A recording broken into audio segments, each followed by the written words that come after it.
Strauss vs Belle Realty Corporation， 这是我们的第3个案件。那这个案件讨论的东西非常的有趣，它讨论的是透过 public policy 这个公共政策的因素进来决定说法院应该要怎么样去决定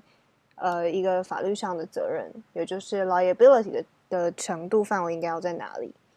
那这个案子之前在这个前1、2页的部分有提到一些程序上的问题，我们就稍微来讲一下。首先就是 collateral estoppel 这个 term 这个术语。那 collateral estoppel 其实是诉讼法上的一个概念，那它如果翻成中文的话，就是所谓的既判力。就是既判力下面有一个叫做以后大家学民事诉讼法可能会学到的，就是所谓的争点效啊。也就是说，你连前诉讼已经就是决定过了争点，后诉讼就不能再去更动或者说变动它，但是为了一些什么诉讼经济的原因，或者是这个法院判决的违衍性这样的一些正当性的理由。好，我们来看一下，那在英美法体系当中的 collateral estoppel 它的意义是什么？那根据这个 Ash vs. Swason 这 case 当中法院所提到的，他说 collateral estoppel means simply that 它代表什么呢？ When an issue of ultimate fact has once been determined by a valid and final judgment。 当今天呢有一个争议，然后呢它已经 been determined by a valid and final judgment， 它已经被一个有效而且是最终的这个 judgment 所决定以后，那 that issue cannot， 他说不行 cannot again be litigated。Cannot again be litigated， 就它不可以再被就是法院上面来争议这件事情。Between the same parties in any future lawsuit， any future lawsuit， 就是在之后的法院就是诉讼当中，你就不会再提起这个点这个争点。那在本案中，当然就是我们的被告 Con Edison 这个公司，他在之前的案件诉讼当中已经确定说，他们的确构成 gross negligence， 所以就这一点，那原告当然就提起 collateral estoppel， 认为说被告不可以再去争执这一点。好，这是一点点程序上的事情。那接下来还有提到一个大家可能比较不知道的东西，是所谓的 privity of contract。那 privity of contract 是什么意思呢？它其实是契约法上，所以大家明年就会学到契约 contract law 里面的一个概念。那好，它的意思就是它是一个 legal term， 它是一个法律上面的术语。那它表示的意思是什么呢？是 a close, mutual or successful relationship。它表示的是一种互相双方的一种关系的存在。To the same right or property or the power to enforce a promise or warranty。其实它的意思就是契约法上面签订契约的双方的那个双方之间的关系。所以那为什么我们要区分 privity of contract 呢？它意思就是说，你看哦 give rights and impose liabilities on the concerned parties。 所以就是只有这个互相之间有 privity of contract 这样关系的双方才会对彼此有权利跟义务嘛 rights and liabilities。 所以 only they are given the right to sue each other according to the contract terms。 就是当你是 privity of contract， 然后你是这个 concerned parties， 就是这个 contract 里面的当事人的时候，你才可以就这个契约里面所装饰的权利义务有其他诉讼上的权利。就是比如说你是这个契约的当事人的话，你才可以就这个契约主张其他另外契约的另一方没有履行他契约上的责任啦。对，那本案的争议点其实就是在于说，因为这个我们的原告他是在公寓的公共区域跌倒的，那他并不是这个公共区域提供电力的这个签契约的人，也就是说，在公共区签契约其实是 Belle Realty， 是 Belle 吗？对 ，Belle Realty 是他的房东，然后他跟这个电力公司签契约。那这个 privity of contract 当然就是存在于这个我们的房东还有电力公司里面。那就是我们原告其实他并没有这个 privity of contract 嘛，所以呢，本案争议才是在于说 issue， 我们看 issue。Whether the utility service provider， 好，其实就是这个 utility 啦，就是提供这种公众服务的这种公司，它对于原告有没有一个duty， 就是 negligence 上面我们所要求的这个 duty， 当他们两个人之间并没有 contractual relationship 的时候，那我们就知道，如果是在契约法上面我们之间有 privity of contract 的时候，这件事情就比较好，就比较简单来解决嘛。那今天这个案件之所以有争议，就是因为原告他没有这样子的一个 contractual relationship， 他没有这个 privity of contract。好，那法院其实在这个第 page 2的地方有稍微提到一下 privity of contract 这边的，还有这边的一些理由，他还提到所谓的 foreseeability of injury 这件事情，就是对于伤害的可预见性的这件事情啦。那他为什么会提到这个呢？其实是因为这个从契约法到侵权法当中有一个实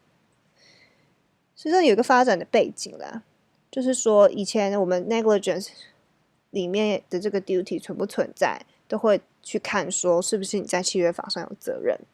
就是有没有我们这边讲的 contractual relationship privity 这件事情。那可是后来之后有一个案件，就是大家如果可以看到 page 2的左下角，有一个 McPherson vs. Bilk Motor Corporation。在这个案件当中呢，我们的 Justice Cardozo 这个 Cardozo 大法官他就有发展出来一个理论，是认为说有没有这个契约上的关系都不是重点，重点是在于这个你有没有可预见危险会发生的这个可预见性。那当有这个可预见性的时候呢，就应该负有这个 duty 存在。这个是从 McPherson 案件中所衍生出来的一个原则，所以它是 negligence 在 duty， 就是在这种utility 提供你服务的时候，它在这个法律上面的一个发展的背景，所以他们才提到 foreseeability 或是 privity 这件事情。但本案的重点其实是在于 page 2的右边的第2段，其实是在告诉你说，好，虽然我们前面讲这些东西都很重要，但本案要讨论的重点其实是所谓的 public policy。好，我们就继续来看法院怎么样去论述这个部分。好 ，OK， 那他要去定义，他要去决定这个责任的这个范围 extent of liability， 这是法院的工作嘛。好，所以你看他说什么？他说 the responsibility of the courts， 这是法院的一个责任 to limit the legal consequences of wrongs， 去限缩这个做错事情以后 of wrongs 嘛，做错事情以后的法律上的结果 to a controllable degree， 让它在一个可控制的范围内。好，这句话的意思其实就是说，太多的刑罚其实是会导致你管制上会有一个反效果所出现。就是上课我们有提到的例子嘛，如果所有人都会因为你做错事情来罚你的话，它反而会让你什么事情都不想做。所以管制这件事情要怎么样去操作，才会让它有一个在一个可控制的范围内，其实它是法院的责任这样子。好，来看第2段的 court's responsibility， 法院的责任是什么呢？ To define an orbit of duty， 去决定一个责任的范围。好，就是责任的范围 that places controllable limits on liability， 这样的一个责任范围呢，这样一个 duty 的范围呢，它呢会把它会怎么讲？它会设置一个可控制的限制，在我们赋予社会的个人这种liability 的时候，也就是说，你不会罚私人太重的责罚这样子。所以你就知道，法院其实在这边想要告诉你的事情是说，好，这是我们真的很辛苦，就是我们要来决定到底 liability 的范围应该要多宽多广。好，但他要怎么决定？那我们就来看他怎么决定。In fixing the bounds of that duty， 好，我们当然要来决定这个 duty 的界限咯。Not only logic and science， 他说什么？他要靠逻辑还有科学，就是比如说法理的推论之类的。But policy play an important role。好，所以法院就讲了，我今天呢要 decide the extent of liability， 我要去决定我责任的范围应该要多宽广。那我不仅只是要看我的逻辑，不仅只是要看这个科学，我还要看的是这个法律它操作下去以后，它所会造成的政策上面我们应该考虑的事情。所以这也是为什么侵权我们这种从一开始就必须要讨论的 case 有包括reasonable person standard， 或甚至是 hand formula。如果大家回想 hand formula 这件事情，他说什么？他说 P 要对 hand formula 是什么？就是那个损害发生的对，等一下 P 对，忘记 hand formula 的那个公式嘛，就是我们今天这个如果多增加一点注意义务所要付出的这个成本，它会小于损害发生的可能性乘上损害发生的严重性的话，那么我们就应该去多做一些预防措施。所以就是在可控制的范围、可负担的范围内，我们可以多小心一点，以预防损害发生的话，那么我们就应该去做。那应该去做的意思就是负有 duty 嘛。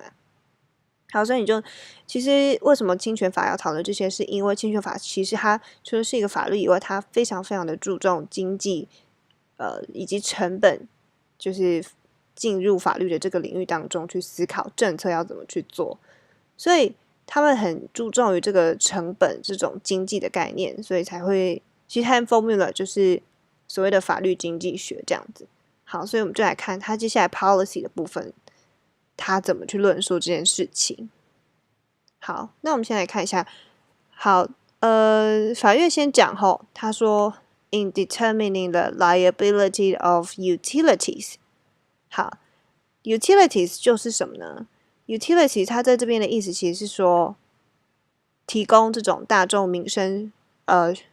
需要使用的东西的这些服务提供厂商啦，也就是电力公司啊，或是水利公司。所以 liability of utilities 就是说这些公司他们的责任。好，当我们要决定这些公司的责任的时候，